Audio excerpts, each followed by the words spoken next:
Hello मित्रों, Aryan civil classes में आप लोगों का पुनः स्वागत है। मैं राजाराम सत्यार्थी।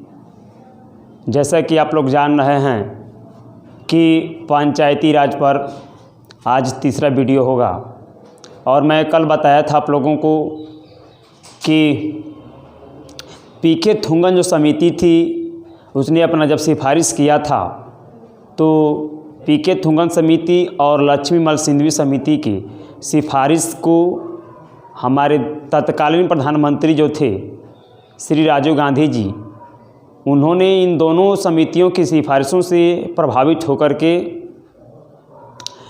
64वां संविधान संशोधन विधेयक लोकसभा में लेकर के गए। जब 64वां संविधान संशोधन विधेयक लोकसभा में लेकर के गए तो लोकसभा में उनकी पूर्ण बहुमत थी। जब लोकसभा में उनका पूर्ण बहुमत थी तो उसमें विधेयक को पारित कर दिया गया। फिर आपका राज्यसभा में गया तो राज्यसभा में कांग्रेस की पूर्ण बहुमत नहीं थी, उस समय जनता दल की पूर्ण बहुमत थी। जनता दल ने क्या किया, उसको अस्वीकार कर दिया और जब अस्वीकार कर दिया तो विधेयक समाप्त हो गया। क्योंकि आप लोग जानते हैं, मैं पिछले वाली वीडियो में बता चुका हूँ कि विधेयक जो होते हैं 4 प्रकार के होते हैं। पहला साधारण विधेयक, दूसरा धन विधेयक, तीसरा वित्त विधेयक, चौथा संविधान संशोधन विधेयक। तो याद रखिएगा, संविधान संशोधन विधेयक ऐसा विधेयक होता है कि अगर उसको लेकर के संसद के दोनों सदनों में अगर मतभेद हो जाए तो वह विधेयक ही रद्द हो जाता है, न कि उस विधेयक को राष्ट्रपति संयुक्त बैठक बुलाकर पास नहीं कराते हैं।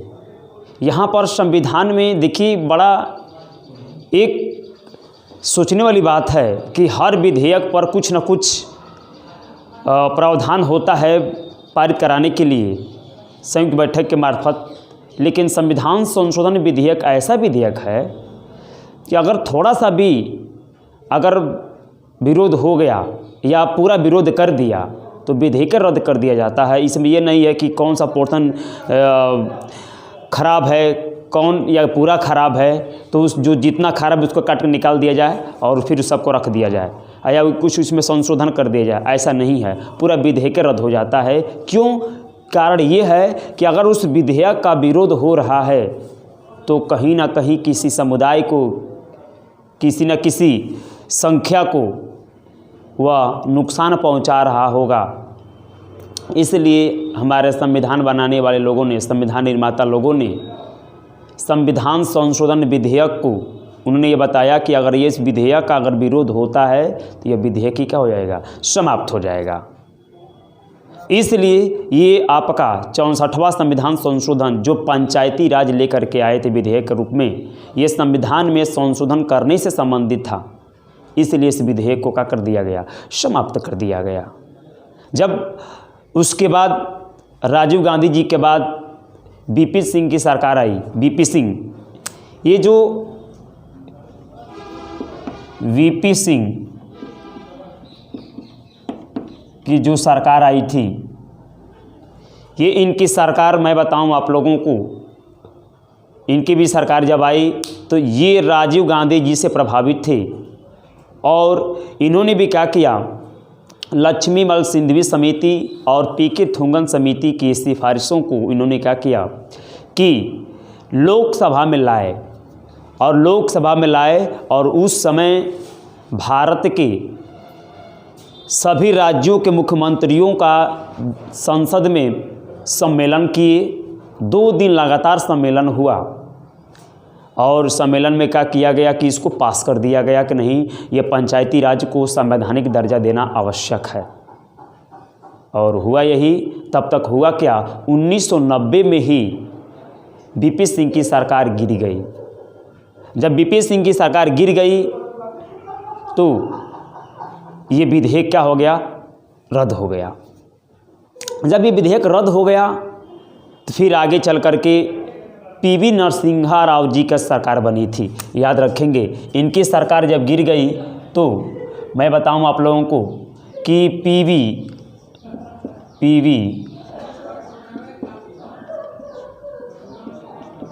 नरसिम्हा राव जी की सरकार आई। जब इनकी सरकार आई तो मैं बताऊं आप लोगों को, इनकी सरकार में इन्होंने पुनः वही कार्य किया जो राजीव गांधी जी कार्य किए थे, वीपी सिंह जी कार्य किए थे। उन्होंने क्या किया कि पंचायती राज को 73वां संविधान संशोधन विधेयक के रूप में लेकर के आए।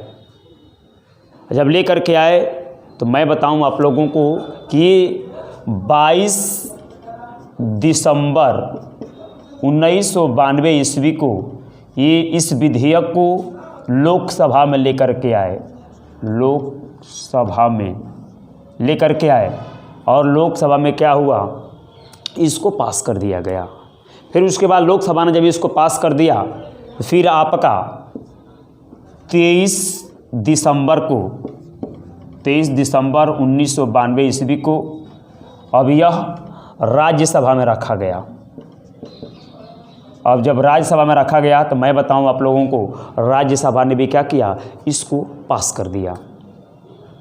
अब लोकसभा राज्यसभा पास कर दिए तो आप सबको पता है कि कोई विधेयक कानून कब बनता है, जब राष्ट्रपति की मंजूरी मिल जाती है तब।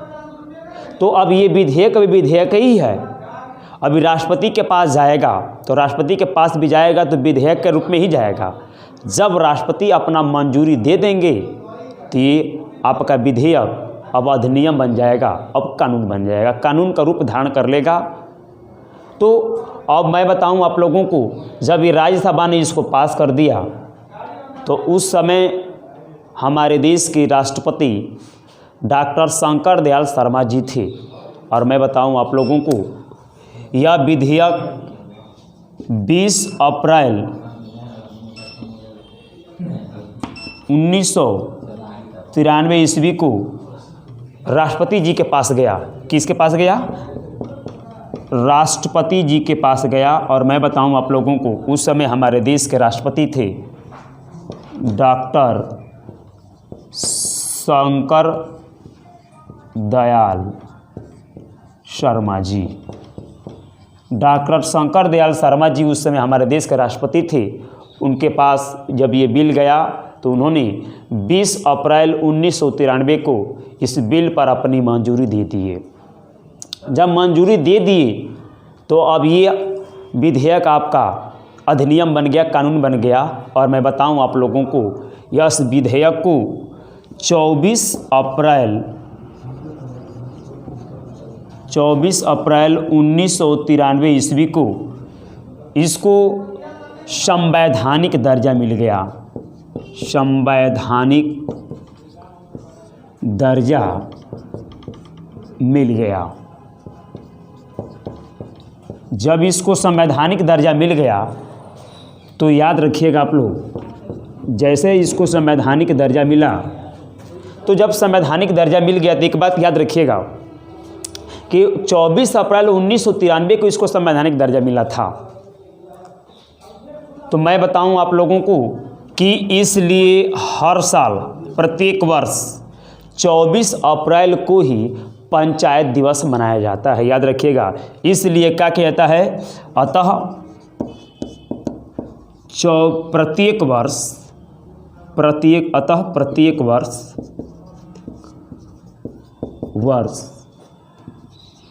24 अप्रैल को ही पंचायत दिवस मनाया जाता है। ये बात याद रखिएगा आप लोग, पंचायत दिवस मनाया जाता है।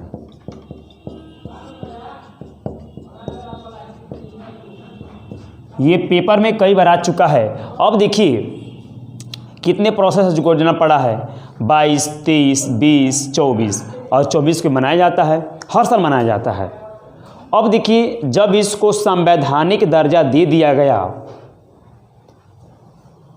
तो जैसे संवैधानिक दर्जा मिला तो अब इसके बाद इसमें कौन से भाग जुड़े, अर्थात किस भाग में ये जुड़ा, कौन सा अनुच्छेद बना, भाग कौन से बना, चलिए इसके बारे में हम जिक्र करेंगे। तो याद रखेंगे आप लोग कि जब इसको संवैधानिक दर्जा मिला तो इसमें इसको पुनः 9वें भाग में क्या कर दिया गया, रख दिया गया, अर्थात 9वें भाग को पुनः संविधान में रख दिया गया, अर्थात भाग 9 में इसको रखा गया। और याद रखिएगा, जो आपका अनुच्छेद है, अनुच्छेद 243, अनुच्छेद 243 से लेकर के 243 ओ तक, या कहीं कहीं हिंदी में भी देता है 243 से लेकर के 243 अड़ तक, इसको भी याद रखेंगे आप लोग। और एक बार और याद रखिएगा कि अनुसूची कौन सी थी, मैं बताऊं आप लोगों को, ये अनुसूची जो थी आपकी, ये आपकी 11वीं अनुसूची थी। और पेपर में एक बार बताऊं आप लोगों को कि क्वेश्चन पूछ लिया जाता है कि पंचायती राज का वर्णन संशोधन के माध्यम से किस भाग में रखा गया है, तो आपको बोलना पड़ेगा भाग 9 में। कई बार पेपर में ये बात पूछा गया है कि पंचायती राज में कुल कितने अनुच्छेद हैं, तो मैं बताऊं, देखिएगा ज़रा सा, एक थोड़ा सोचिएगा यहाँ पर, देखिए मैं इसमें बता रहा हूँ आप लोगों को। पेपर में ऐसे पूछता है कि पंचायती राज में कितने विषय हैं, पंचायती राज में कितने अनुच्छेद है टोटल।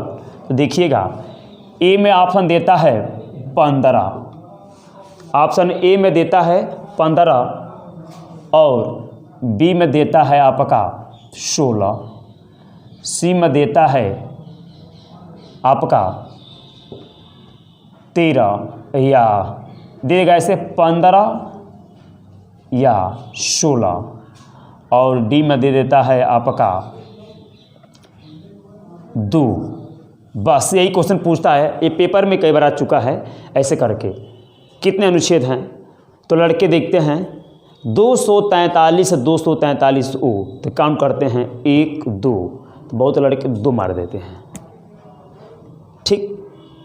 और बहुत लोग दिमाग लगाते हैं कि अगर भाई दबे, कोई लोग अगर हल्का सा उस पर दिमाग लगा के थोड़ा आगे बढ़ें, स्टेप में बढ़ें, तो लगाते हैं दिमाग 243 से लेकर के 243 ओ तक या अड़ तक, तो लिखते हैं 15, और एग्जामिनर जानता है कि 15 लोग मारेंगे, और क्या करते हैं लड़के 15 मार देते हैं।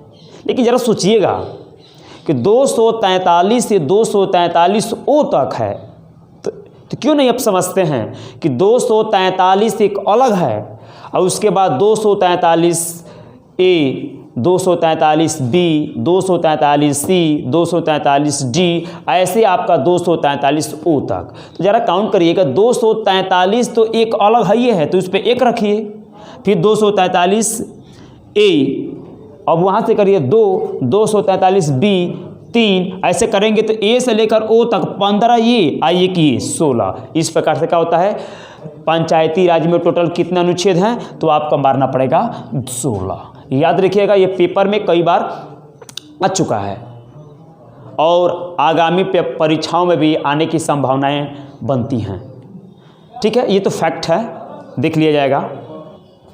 अब देखिएगा, मैं बताऊं आप लोगों को एक और क्वेश्चन, ये भी क्वेश्चन आपसे पूछ लिया जाता है कि पंचायती राज में या पंचायती राज किस या कौन सी अनुसूची में रखा गया है, तो याद रखेंगे इसको 11वीं अनुसूची में पंचायती राज को रखा गया है।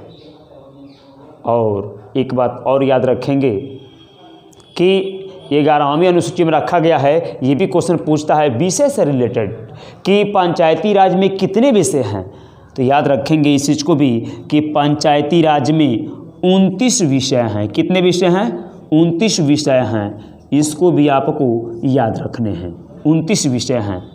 ये भी क्वेश्चन पूछ लिया जाता है कि पंचायती राज में कितने विषय हैं, तो 29 विषय हैं। जैसे आप देख लेंगे, ये सड़क का निर्माण करवाना, जैसा खड़िंजा बिछवाना, गांव के खेतों को नहरों से जोड़ना, गांव में तालाब खुदवाना, शौचालय का निर्माण करवाना, गांव में नालियों को बनवाना, गांव में शमशान के को बनवाना, फिर उसके साथ साथ गांव में मेड़बंदी करना, मनरेगा से रिलेटेड ये जितने भी काम हैं वे सब आपके ये 29 विषय के अंतर्गत क्या होते हैं, आते हैं। इसको याद रखेंगे। अब देखिए, ये तो रहा फैक्ट आपका जो हर जगह मिल जाएगा आपको। मैंने फैक्ट दे दिया है कि हो सकता है कि आप वेट करेंगे भाई कुछ फैक्ट बोल ही नहीं रहे हैं, ऐसा लग रहा है कि कहानी बता रहे हैं। मैं बताऊंगा, देखिए पहले इसको पहले समझ लीजिए फैक्ट वाले को, उसके बाद मैं बताऊंगा। एक बात मैं बताऊं आपको कि पंचायती राज क्यों ज़रूरी है, इसके बारे में हम जिक्र करेंगे आपसे, लेकिन मैंने सोचा है कि पहले आपको एक फैक्ट दे दिया जाए, उसके बाद बताऊंगा, कंसेप्ट बताऊंगा आप लोगों को। लेकिन याद रखिएगा ये चीज़, भाग 9 243 से लेकर के 243 वो अनुच्छेद हैं। अनुसूची जो है आपका 11वीं अनुसूची है। विषय जो हैं आपके 29 विषय हैं, याद रखेंगे। अब देखिएगा एक बात और याद रखिएगा, पेपर में यहाँ से एक क्वेश्चन एक और पूछ लिया जाता है कि जब पंचायती राज को संवैधानिक दर्जा मिल गया तो भारत का वह कौन सा राज्य है जिसने पंचायती राज को संवैधानिक दर्जा मिलने के बाद सबसे पहले उसने अपने राज्य में इसको लागू किया था। ये मोस्ट इम्पोर्टेंट पॉइंट है, याद रखिएगा इस चीज़ को, कई बार पूछ लिया गया है पेपर में, तो याद रखेंगे। एमपी मध्य प्रदेश याद रखेंगे, ये आपका मैं यहीं पे लिख देता हूँ, मध्य प्रदेश है, ये आपका मध्य प्रदेश है, जो 1994 में वहाँ पर चुनाव हुए थे। याद रखेंगे इस चीज़ को, 1994 में वहाँ पर चुनाव हुए थे मध्य प्रदेश में, और इसलिए मध्य प्रदेश भारत का पहला ऐसा राज्य है जहाँ पंचायती राज को संवैधानिक दर्जा मिलने के बाद पहले चुनाव कराए गए थे। उसके बाद धीरे धीरे अदर राज्यों में ये चुनाव कराए गए, इसको संवैधानिक दर्जा मिला तब। अब देखिए, मैं तो आप लोगों को ये फैक्ट बताया, अब ज़रा चलते हैं आप लोगों को लेकर के, ये बात सोचना है ज़रा कि हमारे देश में संघ वाली भी सरकार है, राज्य सरकार वाली भी सरकार है, तो क्या ये काफ़ी नहीं हैं विकास कराने के लिए, लोगों को जागरूक करने के लिए? क्या ज़रूरी था इतना पैसा खर्च करने का सरकार को, जो स्थानीय स्वशासन पंचायती राज को लाई? आइए ज़रा हम उस पर क्या करते हैं, बात करते हैं। हमें उम्मीद होगा आप लोगों को कि ये समझ में आ रहा होगा। अगर आपको समझ में आएगा या नहीं आएगा तो आप लोग कमेंट करके बताइएगा कि समझ में आ रहा है कि नहीं आ रहा है। अगर समझ में आता है तो बहुत बढ़िया, नहीं भी आता है तो घबराने की बात नहीं है। आप लोग कमेंट पर लिख कर बताएंगे आप लोग कि कहाँ दिक्कतें हो रही हैं, मैं पुनः उस चीज़ को मैं समाधान निकालूंगा, बताऊंगा। लेकिन आइए ज़रा सा हम कॉन्सेप्ट पे बात करते हैं, जो मैंने आपको एक क्वेश्चन दिया है कि पंचायती राज क्यों ज़रूरी है, हम इस पर बात करेंगे।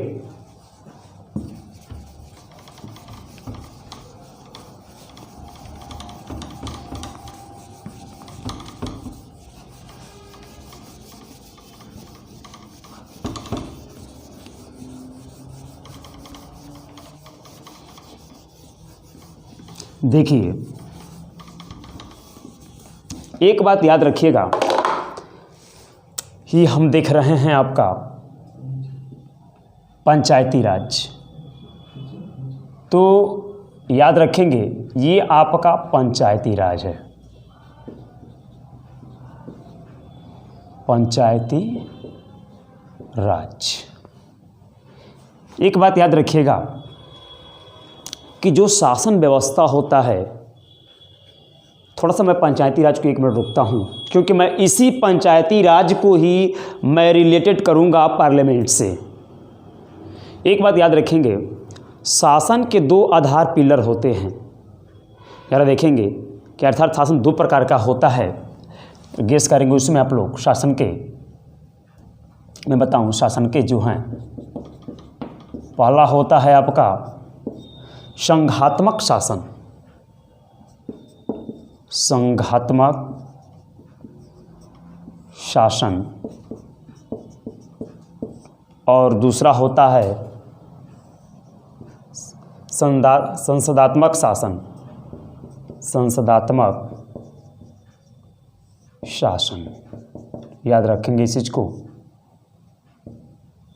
देखिए मैं बता रहा हूँ आप लोगों को कि क्यों इम्पोर्टेंट है पंचायती राज। हम ये जानना चाहेंगे। देखिएगा मैं बहुत आसान तरीके से मैं आपको समझा करके चलूँगा, इसको आराम से समझ चलेंगे इसमें।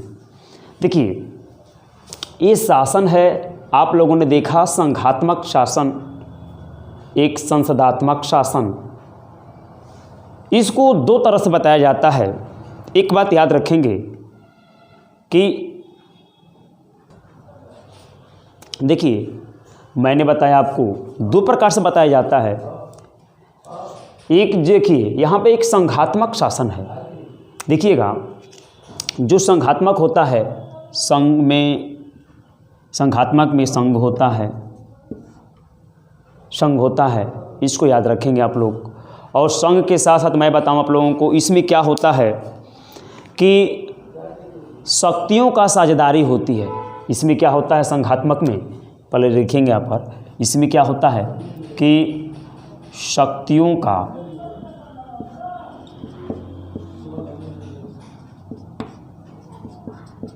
साझेदारी होती है। तो इसमें क्या होता है कि एक होता है संघ और एक होता है राज्य। देखिएगा संघ में यहाँ पर संपूर्ण भारत आ जाएगा और यहाँ पर राज्य से समझ जाइएगा प्रदेश है। तो देखेंगे यहाँ पर जो संघ है आपका, संघ में दिल्ली है, दिल्ली में बैठे लोग शासन करते हैं संपूर्ण भारत पर, जिसमें संसद आती है। संसद, जो संसद के मेंबर जो होते हैं, मेंबर ऑफ पार्लियामेंट, वहाँ से बैठे बैठे शासन करते हैं। संघ के अंतर्गत आपका दिल्ली भी है, आ जाएगा। भारत के 28 राज्य आ जाएंगे, 8 केंद्र शासित प्रदेश आ जाएंगे, सब मिलाकर के आपका एक संघ हो गया। और राज्य के अंतर्गत पार्टिकुलर एक यूपी अलग से, बिहार अलग से, बम्बई अलग, महाराष्ट्र अलग से, बंगाल अलग से, तमिलनाडु अलग से, ये सब। तो देखिएगा, और यहाँ पर मैं बताऊँ आप लोगों को, यहाँ पर बैठे विधानमंडल जो है, विधानमंडल के अंतर्गत जो बैठे विधायक लोग होते हैं, याद रखेंगे विधायक लोग। ज़रा ये बताइएगा कि यहाँ पर बैठे जो संसद हैं, आप सबको पता है कि जो संसद होती है, संसद के जो मेंबर होते हैं, सांसद, member of parliament, near about वे व्यक्ति 20 लाख संख्या का प्रतिनिधित्व करते हैं। तो जरा आप ये बताइए, क्या 20 लाख का प्रतिनिधित्व करने वाला व्यक्ति क्या गांव के प्रत्येक घर को ये आंक सकता है? क्या ये अनुभव कर सकता है कि किस घर में क्या प्रॉब्लम है? नहीं कर सकता है। और ये याद रखिएगा, नियर अबाउट ऐसे आंकड़ा मान लिया जाता है कि एक विधायक जो होता है लगभग 4 लाख, अलग अलग होता है, राज्यों की जनसंख्या पर डिपेंड करता है। ये 4 लाख का नेतृत्व करते हैं, प्रतिनिधित्व करते हैं। तो ज़रा ये भी गेस करिएगा, क्या एक विधायक किसी गांव के किसी पार्टिकुलर घर को क्या यह समीक्षा कर सकता है कि घर कैसा है, कैसा नहीं है, इसको क्या दिक्कत है, क्या परेशानियां है? पहले तो आप समझ जाइएगा कि सांसद लोग, विधायक जी लोग चुनाव जीत जाते हैं। चुनाव जीतने के बाद अपने अपने घर पर चले जाते हैं। सांसद लोग पार्लियामेंट में चले जाते हैं, विधायक लोग विधानमंडल में चले जाते हैं। अब मिलेंगे नहीं 5 साल तक, कभी नहीं मिलेंगे। अब कब मिलेंगे? जब चुनाव आएगा तब मिलेंगे। तो देखिएगा यहाँ पर इसका मतलब गांधी जी, देखिएगा एक मैं बताऊँ आप लोगों को कि गांधी जी इसके पक्षधर थे। गांधी जी का मानना था, गांधी जी का सपना भी था कि गांव के प्रत्येक व्यक्ति को शासन व्यवस्था में जोड़ना। वो कहते थे और ये चाहते भी थे कि पंचायती राज लागू हो। आज चूँकि यहाँ पर अंबेडकर जी इसके विरोधी थे, आपको पता है। इसके रीज़न हैं, देखिए दोनों ये प्रकांड विद्वान हैं। अंबेडकर जी भी अपनी जगह पे बहुत बड़े विद्वान हैं, गांधी जी भी अपने जगह पे बहुत बड़े विद्वान हैं। लेकिन देखिएगा कि गांधी जी यहाँ इसका समर्थन करते हैं और जबकि अंबेडकर जी इसका विरोध करते हैं। तो हम आपको बताएंगे कि गांधी जी इसका समर्थन क्यों करते हैं और अंबेडकर जी इसका विरोध क्यों करते हैं। आज देखिएगा, एक और मैं बताऊं आप लोगों को, बड़ा ये इंटरेस्टेड मैटर होगा कि ये विरोध दोनों हैं अपने जगह पर तो सही। अंबेडकर जी जो विरोध कर रहे हैं इस पंचायती राज व्यवस्था का, तो जो विरोध कर रहे हैं, जो सोच करके, वो अपने जगह पर सही हैं। और गांधी जी भी जो सोच करके इसका समर्थन कर रहे हैं और वो चाह रहे हैं कि हमारे देश में पंचायती राज लागू हो, तो वो भी अपनी जगह पर एकदम 100% सही है। दोनों अपनी जगह पर हम सही हैं। तो फिर अब कैसे कह सकते हैं कौन गलत है कौन सही है? हम नहीं कह सकते हैं कौन गलत है कौन सही है। लेकिन हाँ, आइए मैं दोनों की विचारधारा को क्या करता हूँ, आपके सामने लाकर रखता हूँ। पहले आइए, गांधी जी की विचारधारा था भाई, ये पूरे गांधी जी की विचारधारा पर आज पंचायती राज चलता है। तो आइए हम पहले बताते हैं आप लोगों को कि अंबेडकर जी इसका विरोध क्यों करते थे पंचायती राज का। देखिए मैं बताऊं आप लोगों को, पहले हम लेकर चलते हैं अंबेडकर जी के पक्ष को, क्योंकि ज़्यादा दूर तक नहीं जाएगा और गांधी जी का जो पक्ष होगा बहुत दूर तक चलेगा। तो पहले मैं इनका बता देता हूं आप लोगों को। देखिए अंबेडकर जी ये मानते क्या थे, तो है सही बात है ये कि हमारे देश में सदियों से कुछ वर्गों पर अत्याचार बढ़ता रहा, अत्याचार कहर ढाता रहा। लोग जातिगत आधार पर भेदभाव करते थे, कुछ वर्गों को शिक्षा से बहुत दूर रखा गया था और उनको एक मानव होने के होते हुए भी उनको जानवर की तरह उनके साथ बिहेव होता था। तो ये अंबेडकर जी जानते थे अगर पंचायती राज चुनाव होगा, अगर पंचायती राज लागू होगा तो चुनाव होगा, सिंपल सी बात है। जब चुनाव होगा तो गांव के लोग चुनाव लड़ेंगे। तो जानते थे इस बात को कि जो समुदाय विकास करना चाहिए वो विकास कर नहीं पाएगा। कारण क्या है? वे लोग दबाव बना करके किसी दूसरे व्यक्ति को जितवा दिया जाएगा। जैसे में आप वर्तमान समय में देख भी रहे हैं कि गांव के जो प्रतिनिधि बन रहे हैं आखिर by the way SC community के लोग हों या एसटी कम्युनिटी के लोग हों या ओबीसी कम्युनिटी के लोग हों, तो अक्सर ये देखने को मिलता है, हर जगह तो नहीं लेकिन अक्सर ये देखने को मिलता है कि वैसे ही कैंडिडेट जिताए जाते हैं जो कम पढ़े लिखे लोग रहते हैं, जो उन वर्गों के बहकावे में आ सकते हैं, उनके शासन वो चला सकते हैं। तो ये बात जान करके अंबेडकर जी इस बात का विरोध करते थे कि सही व्यक्ति के हाथ में ये नहीं जा सकता है, क्योंकि जो सही व्यक्ति खड़े होंगे उनको चुनाव हरवा दिया जाएगा और गांव में वही व्यक्ति चुनाव जीतेगा जो पैसे वाला हो, और लालच बढ़ जाएगा और लोगों के बीच में आपस में क्या हो जाएगा, ये फुटमत पड़ जाएगा। अंबेडकर जी का ये पक्ष था जो वाकई में देखने को मिलता है, कहीं ना कहीं मिलता है कि उन्होंने सही कहा। इस बात को लेकर के क्या कर रहे थे अंबेडकर जी, इस बात का विरोध कर रहे थे कि नहीं, सरकार ही जो करेगी, सरकार निष्पक्ष कार्य करेगी। अंबेडकर जी का पक्ष था। गांधी जी का क्या पक्ष था, आइए जानते हैं। गांधी जी का पक्ष ये था कि शासन में जो बैठे लोग हैं, शासन में बैठे लोग वे हर छोटे छोटे कामों को करने तो आएंगे नहीं। जो छोटी छोटी समस्याएं हैं, जैसे में सड़क बनवाना, खनिजा बिछवाना, गांव में तालाब खुदवाना, गांव में नहरों को खेतों को नहरों से जोड़ देना, ये जो छोटी छोटी जो समस्याएं हैं, इन समस्याओं को लोग खुद से क्या कर देंगे, सॉल्व कर लेंगे।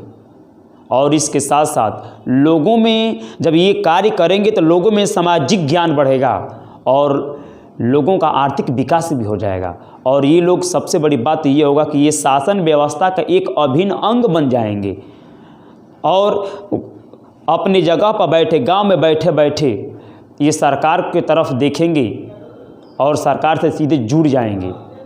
यह उनका उद्देश्य था गांधी जी का।